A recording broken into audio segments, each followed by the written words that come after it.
are listening to Ear to the Ground, and this is Jeanette Charles, International Solidarity Liaison with Venezuela Analysis. And since we have no time to waste today, let's jump directly into our topic. We are speaking with Keven Zeese from Popular Resistance.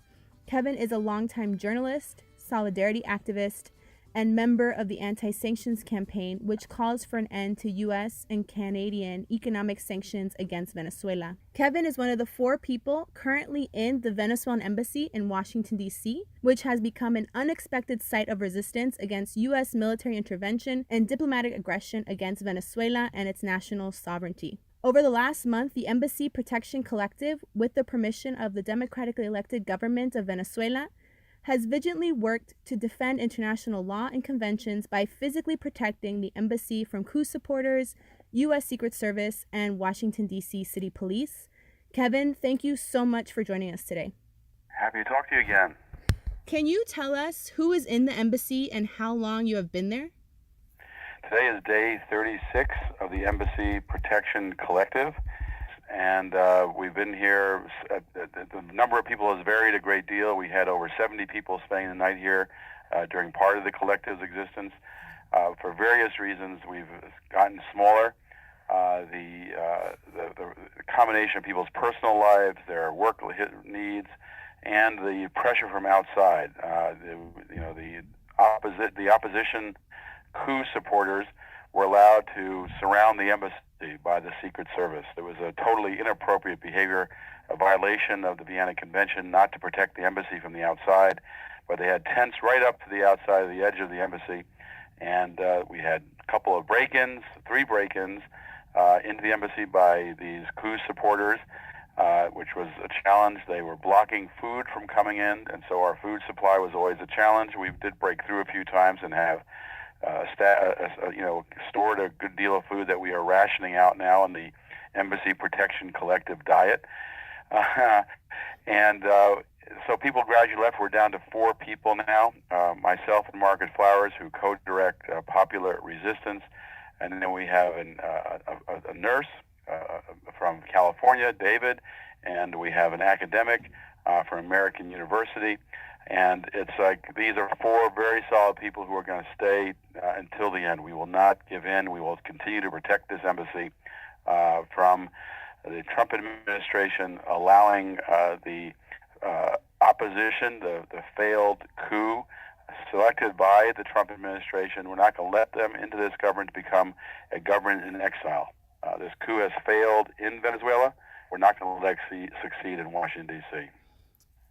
So, Keven, you've talked to us a little bit about the breadth of what the struggle from inside the embassy has looked like. Can you speak to a little bit about the situation right now and report about maybe the last 48 hours, what has happened, and also what do you expect? Well, right now I'm sitting in a room. We have, and I can hear outside people from both sides chanting and singing. This is a constant reality around the embassy. There's a large contingent that support us, and we're going to have a very large event on this Saturday.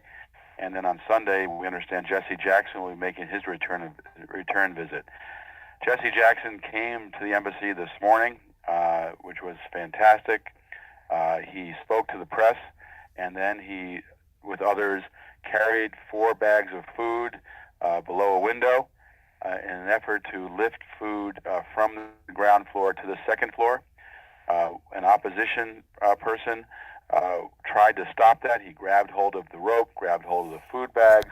We had people down at the ground fighting for that, and including, by the way, Jamu Baraka, the head of Black Alliance for Peace, who was the former Green Party vice presidential candidate. He was part of the group on the ground trying to get control of the area, and we were able to pull up 4 bags of food, which is a tremendous victory. Even though we have stored food over the last few weeks, we are still very careful in our food intake. We are rationing our food and water because both the electricity and water are turned off. And so we have to be very careful. We can't cook food. We have learned some tricks of cooking. We're planning on putting out a Embassy Protection Collective cookbook. One of the things we learned was that pasta doesn't have to be cooked in hot water. you put pasta in tepid water, normal room temperature water, in an hour or so, you'll have pasta you can eat. And we found the same with other foods that are normally cooked. And so we have been eating regularly 2 meals a day, 2 small meals a day. We have a food supply that we're also rationing. We have Margaret Flowers here, who's a physician, and she says we have to at least have 4 cups of water a day. We're allowed to have more if necessary, but at least 4 cups of water a day. And so we're being very cautious about all of that. At night, we have, for the last few nights, finally been able to sleep well.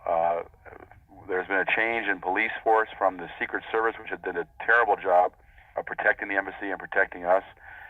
They've been replaced by the Federal Protective Service and the Metropolitan Police of Washington, D.C. They did push all the opposition away from the embassy, so now the embassy is cordoned off and protected. The garage entrance is protected. They had broken in the garage once before and tried to break in 2 other times, so that's now protected. We have, before 3 nights ago, Margaret and I slept in the garage in a car in order to be a warning system in case there was an effort to break into the garage. We were not the first to do that. That was just our turn. Other people had done that before us. So we've been on security in multiple areas of the building until the last 2 nights. Now the police are finally doing their job and keeping the violent opposition. This opposition is violent. Some of them have fled Venezuela because they'd be arrested if they return. They're involved in the rumbas of 2014, 2017, and they can't go back to Venezuela without risking arrest. But they are violent outside. They're constantly threatening us. They have saying they're going to kill us, saying women are threatening women with sexual assault. They have assaulted people who tried to deliver food. One elderly gentleman who is already disabled tried to bring us toothpaste and toothbrushes, and he was knocked to the ground, assaulted, and then he was charged with assault. That's one of the things the Secret Service was very common of doing, charging our people with assault when they were actually assaulted. But they've also been blocking people from coming into the embassy, so once you leave the embassy, it was impossible to come back because these violent opposition were outside blocking entrance, and the Secret Service was allowing that. Our suspicion is the Secret Service wanted them to terrorize us because they don't want to come in and violate the Vienna Convention because that has all sorts of negative repercussions for the United States, which I can talk about in a second. But they were allowing this opposition to terrorize us. They were using noise attacks, violent noise attacks on the embassy throughout the night, very upsetting to the Georgetown neighbors. Georgetown's a very wealthy part of Venezuela, and they started to complain a great deal to the police about what these people were doing throughout the night. There were light attacks. They had very bright lights that they were shining into our eyes.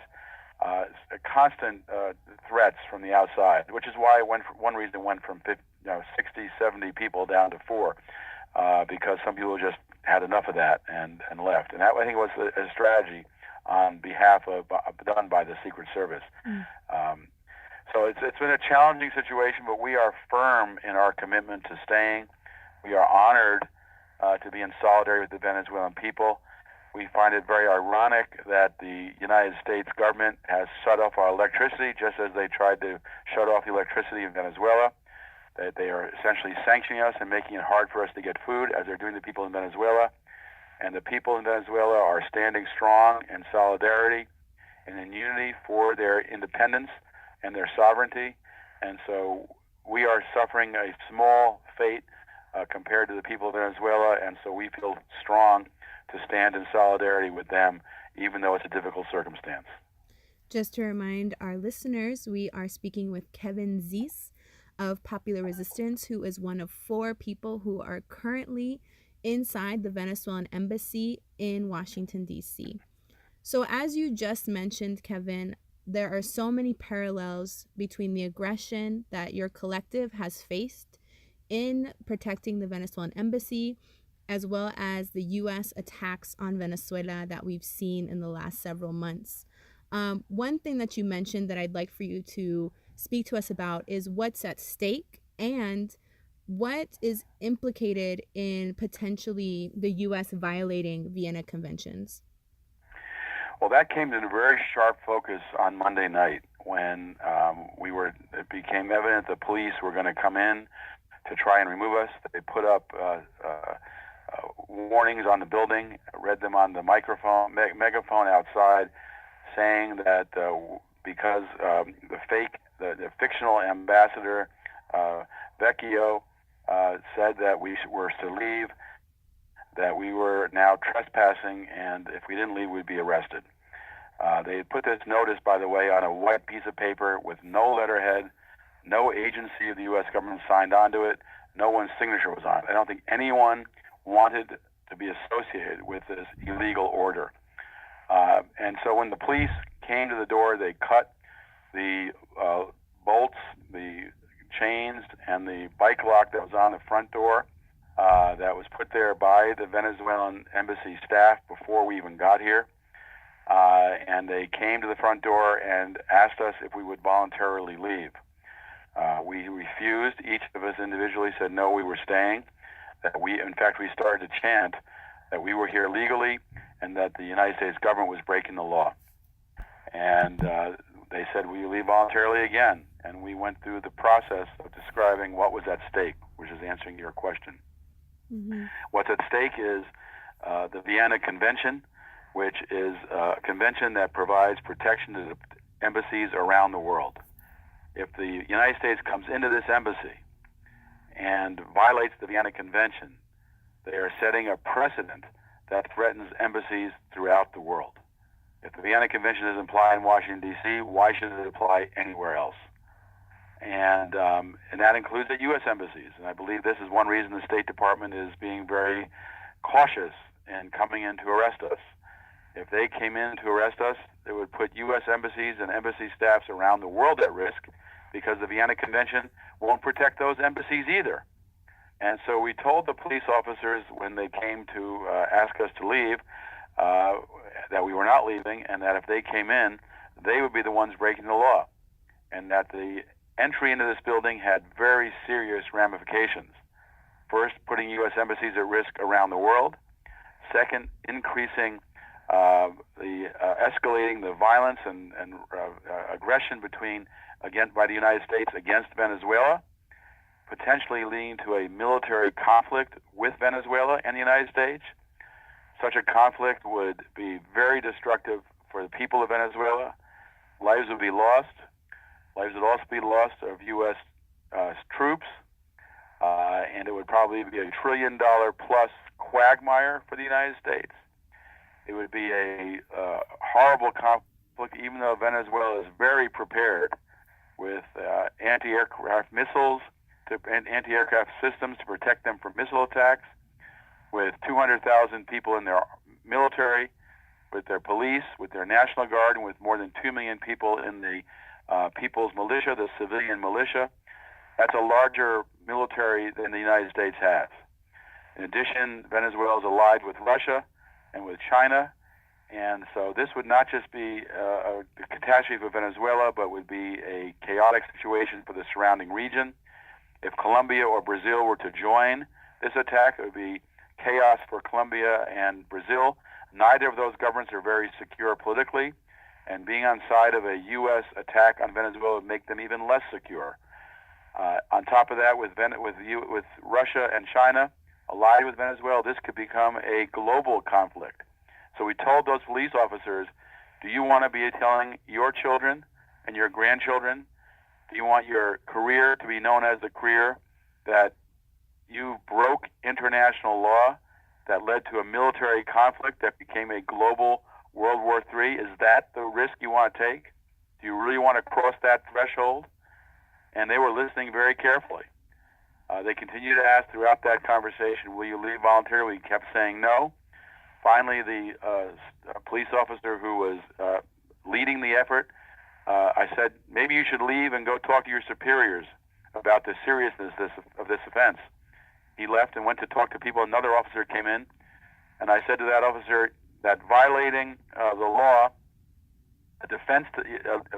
obeying an illegal order and violating the law is no defense. An illegal order does not give you a defense. You will be held accountable.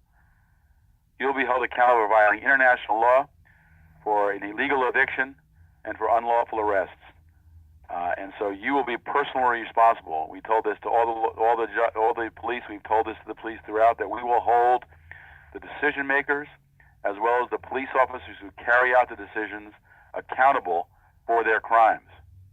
The officer got back. He said, will you leave voluntarily? We said no. We said, I hope that you understand the seriousness of this. I hope that the people at the State Department take as serious as we do the risk to U.S. Embassy staff and the risk to U.S. embassies, and that you will rethink this. I urge you to close the door and leave and rethink this approach. It's a very serious mistake that will go down in history as a major error in U.S. foreign policy. It will label Trump throughout history. He'll be known for this error. When there's an attack on a U.S. embassy in the future, Trump will be to blame. He's been misled by John Bolton about the people of Venezuela and what they believe. He underestimates the people of Venezuela, underestimates the government, its popularity, underestimates the military. He's been wrong, and he's been giving Trump bad advice. He's making Trump look like a fool. And I said, I urge you to close the door and leave. Go rethink this. He then spoke and said that they were going to leave. They were going to close the door. They were going to put a lock on the outside of there. In fact, they used handcuffs, the plastic handcuffs they used to arrest people with, to actually put around the handles of the outside door. They said they would station U.S. Marshals outside the door. And if we ever wanted to leave voluntarily, we could knock on the door and they would let us leave voluntarily. I said, in addition to doing that, I urge you to make sure that the entire compound is protected. There's been 3 break-ins and multiple additional attempted break-ins without any prosecutions. And we will not be safe unless the entire compound is protected. And he left then. Our lawyer then, Mara Varhaden Hilliard of the Partnership for Civil Justice, then walked throughout the compound area outside with the police, found the police were protecting the entire compound, and we had our best night's sleep. We got across to them the reality of what the situation is. They said, when will you leave voluntarily? We said, the only way we will leave voluntarily if there is a mutual protection power agreement, protecting power agreement between Venezuela and the United States. A protecting power agreement means that a third party, another country, protects that embassy. When 2 countries break diplomatic relations, this is not uncommon. It's been used since the 1870s in diplomacy. There are currently 29 protecting power agreements currently in place between various countries. The U.S. wants Switzerland to be the protecting power in Caracas, and the Venezuelans have negotiated an agreement with another country for this embassy in Washington, D.C. The United States needs the Maduro government to approve Switzerland as a protecting power, and we need to have the United States agree to allow protecting power here. That is the peaceful solution. That's a solution that's consistent with international law, that upholds the Vienna Convention, that upholds international law with the protecting power agreement, and is a path where we hope that would lead to further negotiations between the United States and Venezuela. There's no need for Venezuela and the U.S. to be in conflict. The U.S. does not need to be an aggressor against Venezuela. If U.S. wants oil from Venezuela, it can purchase oil from Venezuela. Mm-hmm. There's no need to try to steal it. And so we laid that all out, and that's what the implications of this situation are. And today we put out on popularresistance.org, you can see it in the slider at the top of the page, we put out an article describing this situation and urging action by popular movements around the world.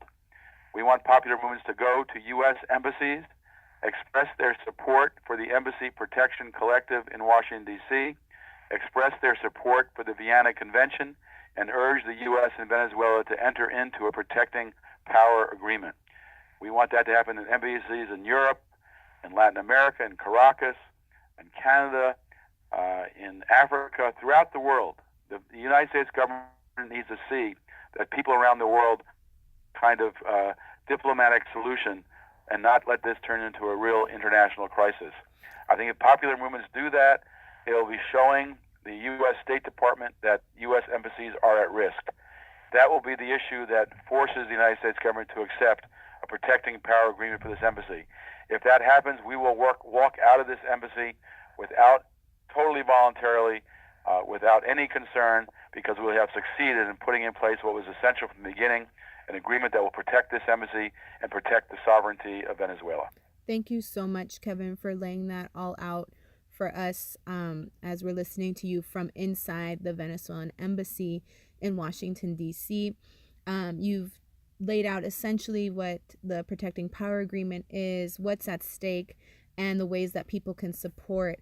I remember that you mentioned earlier on that there's an upcoming protest this weekend on Saturday, May 18th, if I'm not mistaken. Do you have more details about that action that you can share with us? Yes. In fact, every day there's protests here, and people can come any day, especially from 6 to 8. There's protests every day, people supporting us. And we really appreciate the embassy protectors on the outside as well as those on the inside. On Saturday, there's a unified call for a mass action outside the embassy at noon. The embassy is located in Georgetown on 30th Street, and we expect, hundreds, if not more than 1,000 people to be here. I think a show of popular support for the work we're doing here to protect the sovereignty of Venezuela would make a tremendous difference. Jesse Jackson has said that he plans to come back on Sunday and bring more people with him, more clergy with him, people from the Rainbow Push Coalition, people from the Civil Rights Movement to join in this effort, and we hope that occurs as well. We feel momentum is moving in our direction, but we know that this is very much a roller coaster ride. And so when you and I discussed when to do this interview, I said we should do it as soon as possible, because it's possible that at some point the United States is going to say, we're going to risk it, we're going to violate the Vienna Convention and come in and arrest us. We know that's been possible really for many weeks. There have been multiple days where we thought the United States would come in and take that kind of action. And so we hope people come out Saturday, hope people come out Sunday, show their support in other days, go to embassies, U.S. embassies around the world. And also it's very important for people to be the media, because the New York Times is now reporting this, CNN is, even though this is a unique event in U.S. history, never before have U.S. citizens gone into a foreign embassy to protect it from a U.S. coup in the United States. It's a never happened before event. Yet all the news that's fit the print New York Times has not covered it. Washington Post has barely covered it. CNN's not here. Networks are not here. And so we're relying on the people's media. Please go to popularresistance.org. We cover Venezuela regularly. We cover what's going on in this embassy regularly. Take those links, share them on social media, publish them on other websites, share them in networks that you have on email. Get the word out, because we need the people to be the media, because the corporate media is on the side of the coup. And so they will, if they cover this, they'll cover it unfairly. We need the people to tell the truth. And so in addition to coming to the protests on Saturday, on Sunday, and other days, be the media, spread the word, and get the word out there that there is a peaceful solution to resolving this dispute. Thank you so much, Keven, for speaking with us today, and for making the time. As you said, this is so urgent that as soon as we made contact, we decided to do this interview because of the urgency, unpredictability, and uncertainty of what can happen in the next few days. And we definitely, from Venezuela Analysis and other solidarity organizations, are working towards a peaceful resolution, and one that, deters further U.S. warfare, and further U.S. economic sanctions. So thank you so much, Keven. Do you have any last... Thank you so much. We love Venezuela Analysis. It's one of the great outlets, I think, that reports on what's going on in Venezuela. We also are very pleased. I want to thank people in Venezuela. We understand today was a day of solidarity with the Embassy Protection Coalition in D.C. We really appreciate people going out and showing their support in Venezuela as well. Thanks again, Keven. And this is Jeanette Charles with Venezuela Analysis. Thank you so much for listening.